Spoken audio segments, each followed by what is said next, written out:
পূজার শুরুতেই বিশ্বাস করেন আমি কোনো বান্ধবীকে পাইনি আমার সাথে ঘোরার জন্য, কিন্তু এবার কপাল করে একজনকে পাই গেলাম আমার সাথে ঘোরার জন্য, এবং ওকে অনেক অনেক অনেক থ্যাঙ্কস। তো চলুন এবার দেখাবো যে আমরা কি কি ঠাকুর দেখলাম।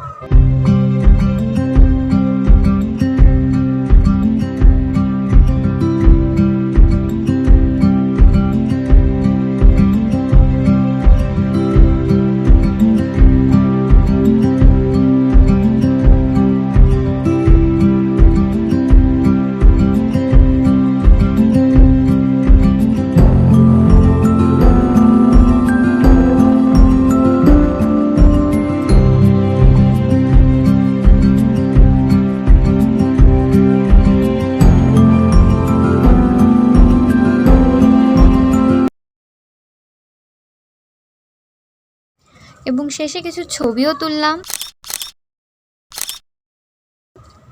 সারাদিন অনেক মজা করছি, যেগুলো সবগুলো বাড়ির লোকের কাছে বলাও হয়নি, বললে হয়তো বা বাস খাবো। তো আজকে পুরো ভিডিওটা এই পর্যন্তই, সপ্তমী আমাদের এভাবেই কাটলো।